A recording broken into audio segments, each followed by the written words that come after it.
Liza. Liza.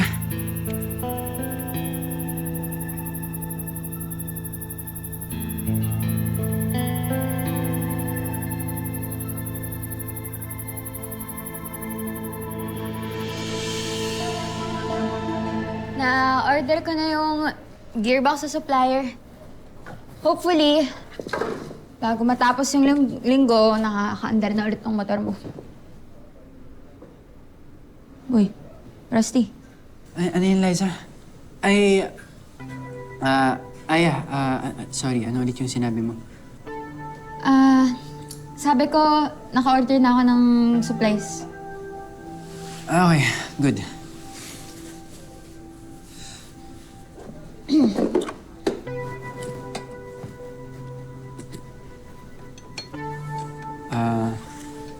Tutulungan na kita. Di, ako na. Sige na. Hindi na ako na talaga. Sige. Ako na nga. Ay!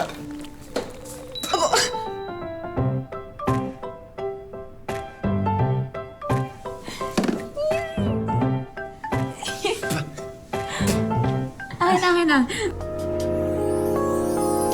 Saan nga ba patungo? Huwag mo kainin. Huwag mo. Iri naman, oh. Magkainin. Ayaw na matanggal. Oh, Nagantihan mo ba ako? kung kasi nangingilam ka eh. Meron pa. Ito. Basta. Teka lang. Quits na tayo, ah. Okay. Saan? Ikaw na. Alam mo, nakita ko yung profile mo online, eh. Dami nagko-comment sa'yo, ah. Dami nagsasabi na magaling ka nga talaga.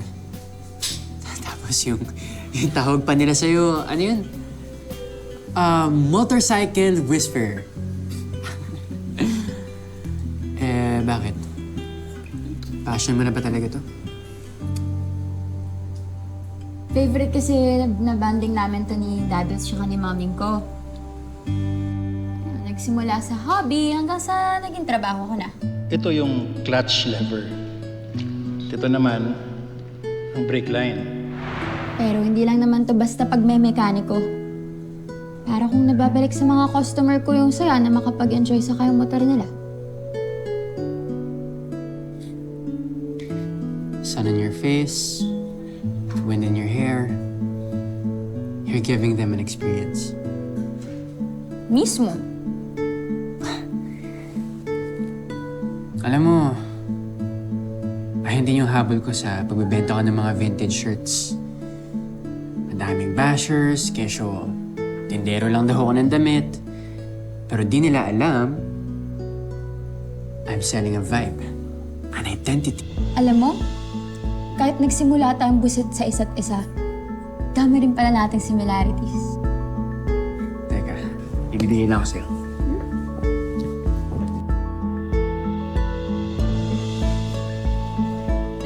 Oh, Ay, aray ko naman. sa'yo na yan.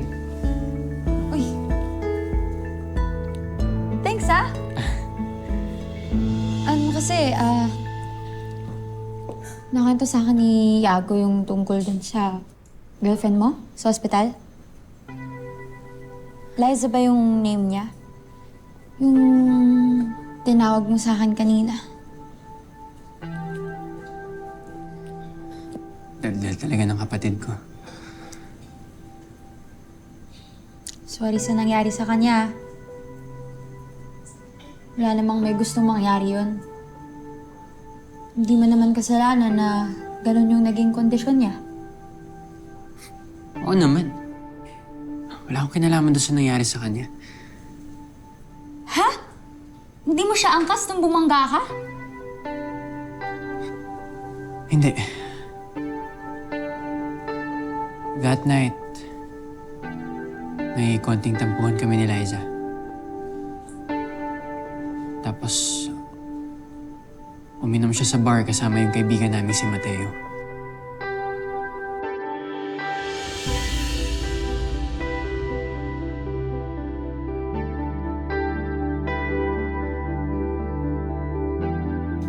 Alam ko, nakamotor lang sila.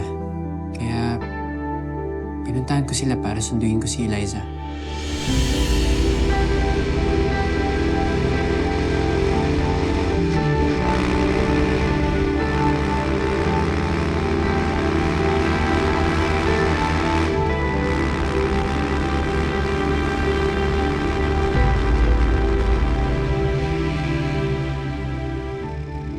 Dahil sa pagmamadali ko, ayun.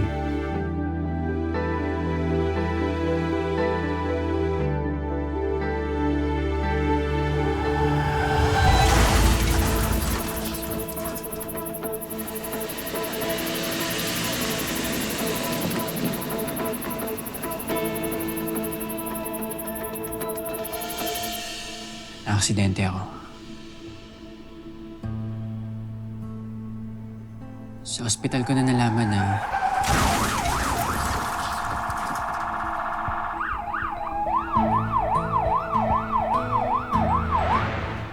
aksidente rin pala sila Liza at Mateo.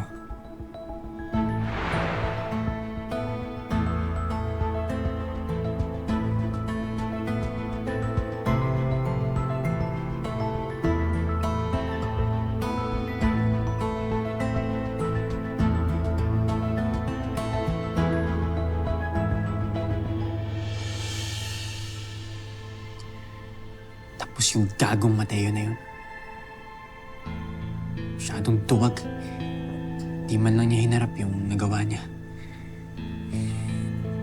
At kaya mo minamadaling paayos itong motor mo para...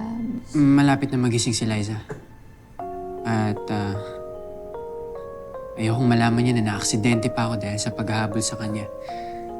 Ayokong alalahanin pa niya ako. Gusto ko pagising niya, maging maayos sa lahat. Sana lahat kagaya mo magmahal. Dami nang nangyari pero hindi mabilis makalimot. Hindi relasyon ang kukumpleto sa'yo, Dadudes. Dadudes, 3 taon pa lang patay si Maming. Anak, wala akong ginagawang masama. Anong wala? Nagmamadali na nga kayo humanap ng ipapalit kay Maming. Gusto mo na ba magmerienda? Papagawa na ako, tsaka ordering ko na rin yung ibang mga parts. Presko ka. Mayabang, pasaway. Pero, di ko akalain na grabe ka palang magmahal. Pati papatulan ang pagsuyong nagkulang. Alam mo, miss, merong CCTV dito eh. May access ako sa phone. Papakita ako sa'yo na hindi ako yung dumukot dyan sa wallet mo. Oh, tingnan mo.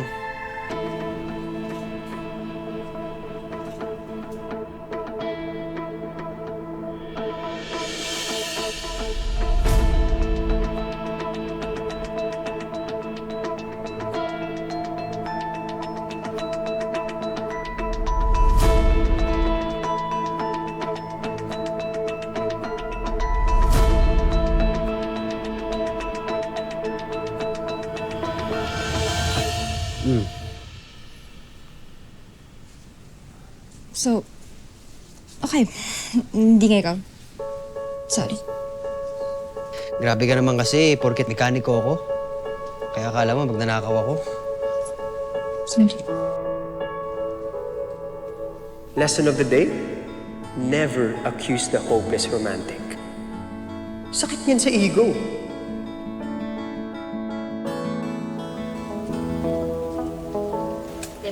Mag-coffee na lang tayo. Mag-coffee na lang. Yeah. Oh, no, we can do something. And Luna. Yung ex mo. hindi ko naman siya kilala. Ah.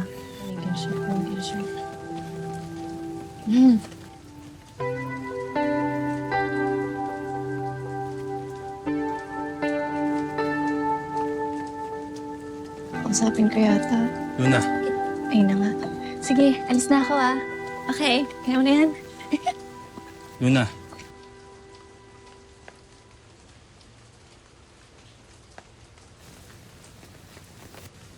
What? Pwede ba kita makausap? Para saan? Pagkatapos ng lahat ng mga ginawa mo sa akin? No way. At saka, sino ka nga ba? Madali kasi ako makalimot. Hindi na kita kilala.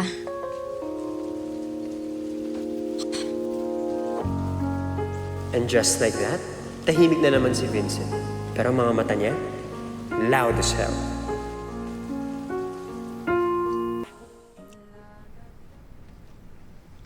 Hello, ma'am. Welcome po sa bahay. Ito na po juice niyo. Thank you. Parang mas madami pang nakatira na staff dito kasi dun sa magkapatid, no? Sino Rusty at ano lang ba, Yago yung nakatira dito? Ay, kasama po nila mama nila. Sa business trip lang po si Ma'am Sita. Kailan babalik ni Ma'am Sita? Sana makilala ko siya. Di ba magaling ka na mekaniko? Bilisan mo tapusin mo agad yung pag-aayos sa motor ni Sir Rusty. Bakit? Para di ko siyang makilala?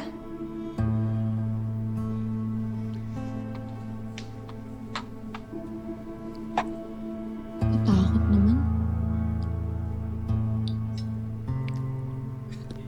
Uy, panalo. Ano, gawa to ni Ate Vivian? Wait!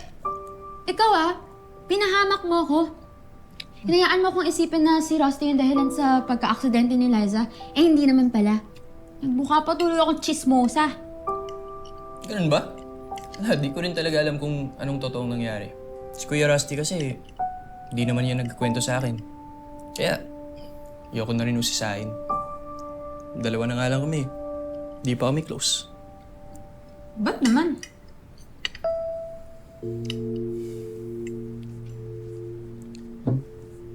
Ako kasi yung masunuring anak. Straight A's lagi sa school. Hindi gumagala, hindi bumabarkada, walang girlfriend. Hindi sakit sa ulo. Kaya ako yung favorite ni Dad. On his deathbed, he called me his favorite. Sa harapan ni Kuya Rusty. Don't worry. Siya naman favorite ni Mami. Same kasi silang business-minded. Kahit dun kay Liza, botong-boto si Mami dun. Nung bumili ng motor si Kuya Rusty, siyempre, sabi ko, pabili rin ako. Sabi ko, huhulugan ko. Mag-summer job ako, sige. Tapos alam mo yung ending? Yung binili sa akin e-bike. Di raw bagay sa akin yung motor. Tako, aksidente raw ako. Sa motor lang yata kami magkapareho ng hilig ni Kuya Rusty. Lagi kasi kaming pinagkukumpara ng mga tao. Kaya siguro sinadya naming magkaiba ng interests, hobbies, friends. Pero nirecommend mo ko na ayusin yung motor niya. My way of reaching out to him. Baka sakaling may chance pa na pwede kaming maging close. Na ako naman yung maging favorite niya. Di lang dahil wala siyang choice na turi akong kapatid.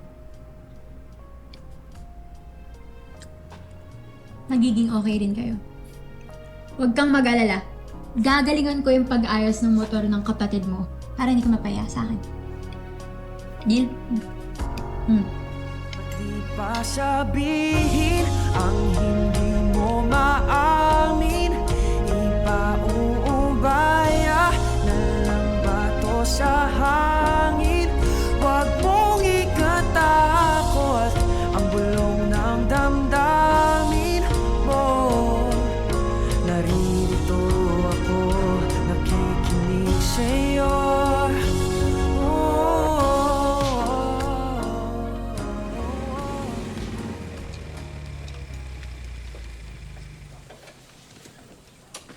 Ate, ito na kita. Thank you, Andy. Aba. Oh, naitrining. Bakit mag-isa lang kayo na malengke? Pwede naman kayo magpa-drive kayo mga road, o di kaya sa akin. Ay, ako naman, anak. Eto nga, binilang kita ng palabok sa palengke. Naks naman, Nay. Baka talaga, alam mo yung paborito ko. Malamang yan si Mang Andy, pumoporma kay Aling Trining. Upi naman pala tong si Yago sa bahay nila. Kawawa naman. Kaya naman pala kahit nirarayuma, panay pa rin ang larga. Ano, Nay? May pag-asa ba yan? Nako. Blooming na blooming ka ngayon, ah. Nay, huwag mo sabihin dito mo yan sasagutin. Oh, dapat doon sa loob. Sige na nga, mauna na ako. Thank you, Andy. Next time na lang ulit. Rusty, pagluluto kita ng masarap na sinigang. Oy, sama ako. Sama ako, masarap yan.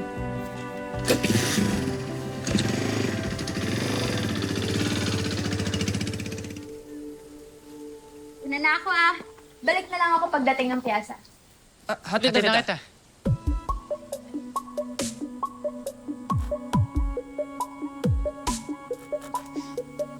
Tina, may dala akong motor oh. Sige, dalaw na sa shop pag free ako. Message na lang kita. Test drive ko yung motor mo, ah. Anong motor? Hindi ka papayagan ni Mami mag-drive ng motor. Ako nakahanap at nag-recommend kay Aya. Motor ko yung inaayos at ako yung magbabayad sa kanya. Bakit? Gusto mo ba siya? Ba't di pa sabihin ang hindi mo maamin? Ipauubaya na lang ba to sa hangin? Gusto mo ba siya? Oh, ikaw?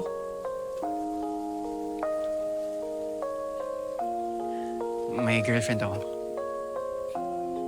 Buti alam mo.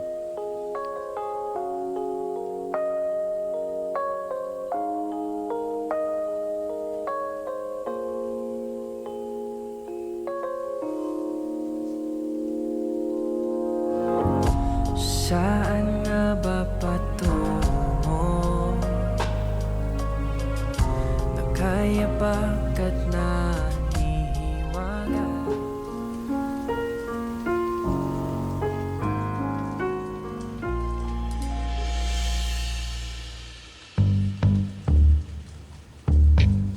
Okay. Panahon na para uminom tayo ng alak. Okay? Okay. Kaya bro, meron ba karami yan? Yan. Alright. Pati lang. This is it, bro.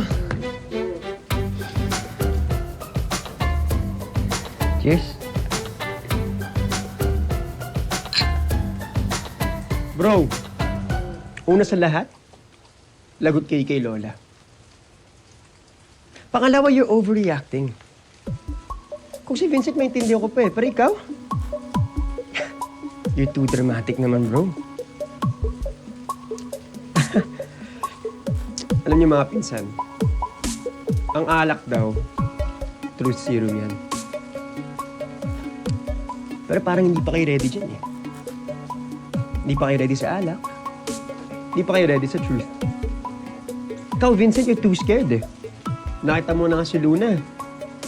Hindi mo pa sinabi lahat na gusto mong sabihin. Natameme ka na naman. Ikaw naman, like you're too sensitive.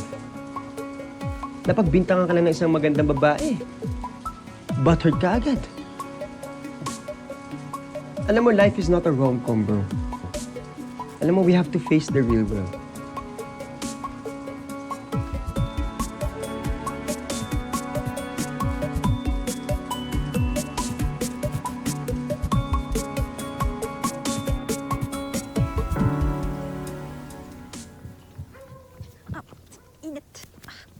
Wait, Lek! Ano na naman ibibintang mo sa akin? Grabe ka naman. Sorry na, okay? Sorry na. Ito nga, oh. Kape. Peace offering. Peace offering? Oo. Ingat ka lang, though. Magiging mo yan.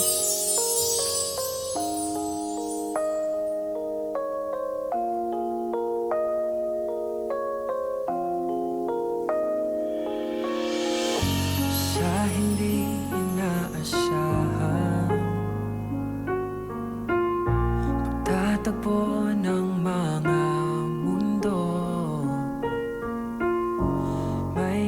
minsan lang na natutong sumisigaw ng pagsinta. Ay! Ay! Ay!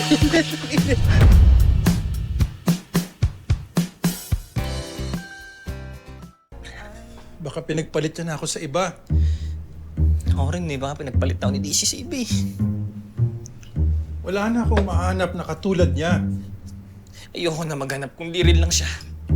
Hindi niya sinasagot ang mga tawag ko. Binlock niya na ako sa lahat ng social media niya.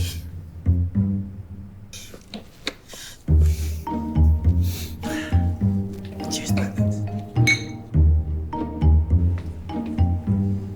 Ano ba kayong dalawa? Bakit parang may pabasa ng pasyon dito? Surprise! I'm home! Ate Daisy! Dadudes! Na, hindi ka nagsabi na darating ka. Sundusan na kita! Actually, wala naman po kasi sa schedule ko na magbakasyon. Pero pinayagan ako mag-leave, kaya pupunta na ako. Yes. Excuse me, Dadudes. Okay, sige. Ikaw, mamaya na tayo mag-usap, okay? Pagod pa ako sa biyahe. Babe naman! Ano ba mali siya yung ginawa ko? Sorry na! Walang mali siya? Wala bang mali siya yung nilike mo yung picture ng kliyente mong nakabikini? Sumisip-sip lang ako, baka lumipat ng talyero. Ito na mga pasensya na! Pasalamat ka na lang. Hindi pa umaabot dito yung MRT kung hindi talaga. Nak. Sorry. Anyway, tuloy yung birthday party mo this weekend, ha? In-invite mo na ba si Beverly? Ano na lang, tayo lang pamilya at saka siguro mga piling kaibigan. May tutol na naman ba?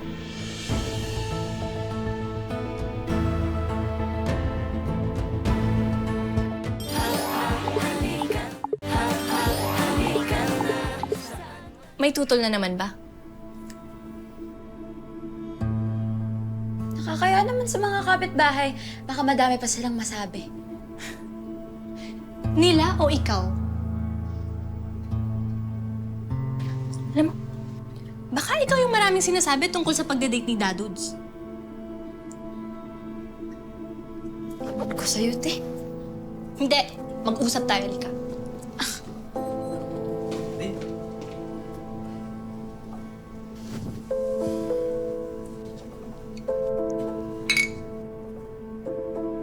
Halika nga dito. Ano ba?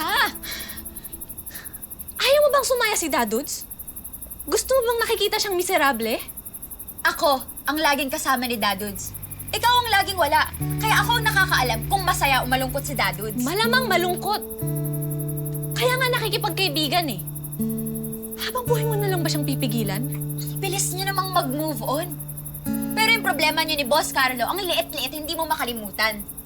Aya, ano bang konsepto mo ng moving on, ha? Tingin mo kinakalimutan namin si Maming? Bakit? Hindi ba? Binubura niyo si Maming sa pagpapapasok ng ibang babae dito sa bahay. Aya, hindi ganun yun. Lahat tayo, kailangan natin magpatuloy sa buhay, Aya. At sigurado akong mas magugustuhan ni Maming yun kaysa makita tayong huminto na lang sa buhay natin. So anong sinasabi mo? Na wala akong nararating? Abe, ewan ko sa plano mo. Totoo bang nag-a-apply ka sa scholarship sa college mo? O mas gusto mong binabantayan dito si Dadudes? Wala kang alam sa akin, ate. Siguro nga wala. Kasi simula nung namatay si Maming, huminto ka na rin sa pakikipag-usap sa akin eh. Pero Aya, ito pakiusap ko sa'yo, please. Huwag mo namang gamitin yung alaala ni Maming para itulad lahat ng tao sa paligid mo sa pagiging miserable mo.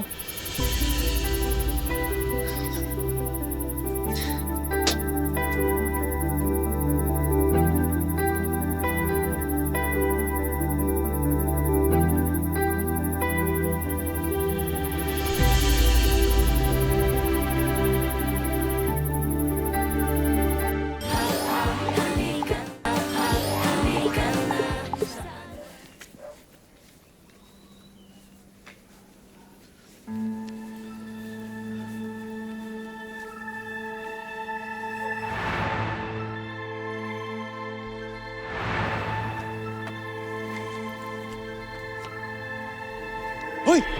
Hoy! Tayo! Sumama ka sa akin, hayop ka! Ipapapulis kita, dali! Bakit? Anong kasalanan ko? Mangmahangan ka pa, ha? Dahil sa'yo, nakoma si Liza! Aksidente ang nangyari, tol. May bigla kasing tumawid sa kalsada. Iniwasan ko, pero nadulas ako at yun natumba kami. Aksidente? Pero tinakbuhan mo? Ni isa sa barkada, hindi ka makagilap? Alam mo bang pinagbantaan ako ng daddy ni Liza? Sarili mo lang kasi niligtas mo. Habang yung girlfriend ko, iniwan mong duguan sa kalsada. Girlfriend? Tanga ka ba talaga? Nung gabing yun, hinihiwalayan ka na ni Liza. Ayaw mo lang makinig. Gago, anong alam mo? Ang sabihin mo, sinusulsulan mo si Liza kasi may gusto ka sa kanya, bantay sa lakay ka eh. Gago ka!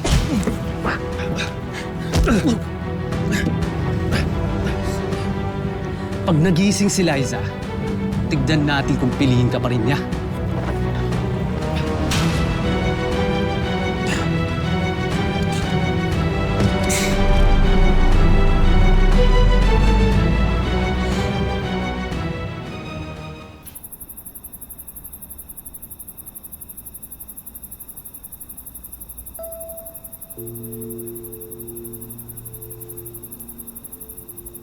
Girlfriend?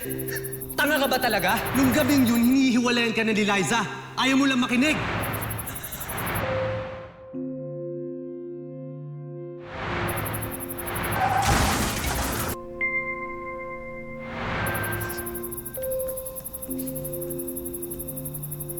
Rusty! Pati papatulan ang pagsuyong nagkulang. Tayong Rusty!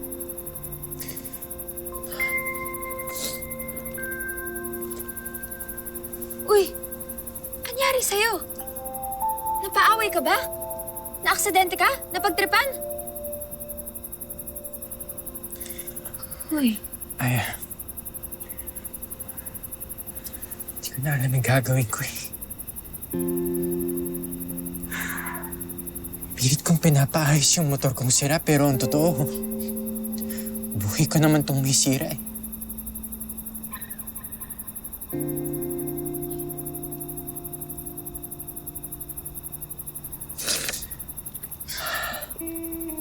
Tara na. Iuwi na kita sa inyo. Huwag. No. Ayoko makita nila ako ng ganito. Lalo na si Iago.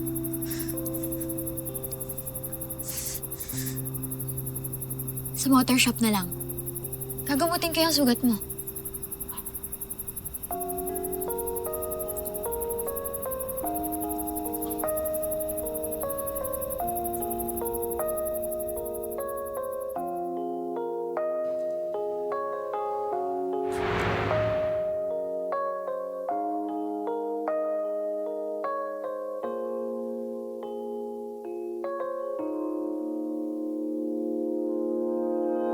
sa hindi inaasahan. Pagtatagpo ng mga Ano, kaya mo ba? Kaya mo ba? Kaya mo. may minsan lang na natutong damang-dama ng ugong ito. Di pa ba sapat ang sakit at lahat na hindi ko ipararanas sa'yo? Teka lang, gamanin ka. Ibinubunyag ka ng iyong mata, sumisigaw ng pagsinta. Sakit, no? Malamang.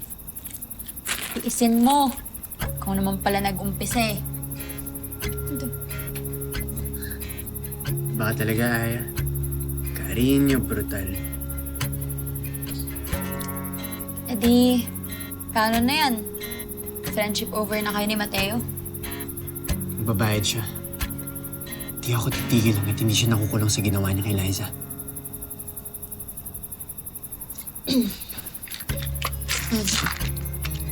Ito. Inumin mo. Teka, baka naman nilagyan mo ng brake fluid tong pinapainom mo sa akin. Gusto mo ba? Aba, kung meron lang, di nilakla ko na ito ng diretsyo.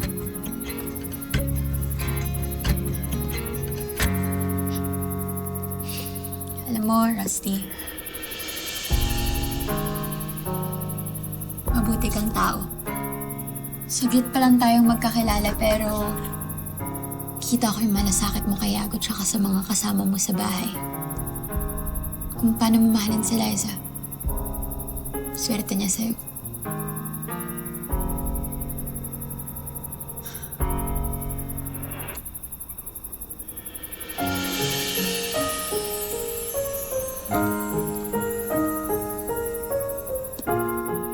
Ingatan mo tong mga kamay mo, Aya.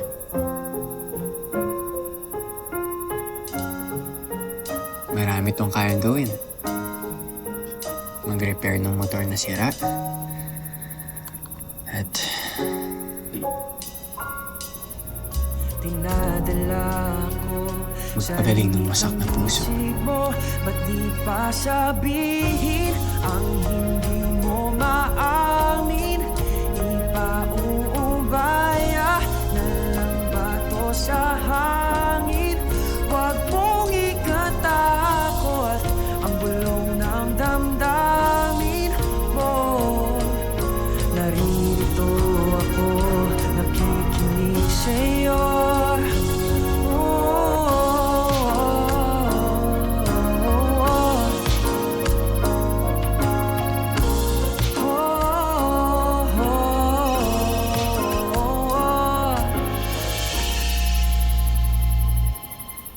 Hello?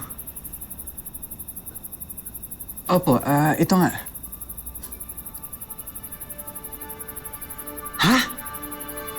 Gising si Liza?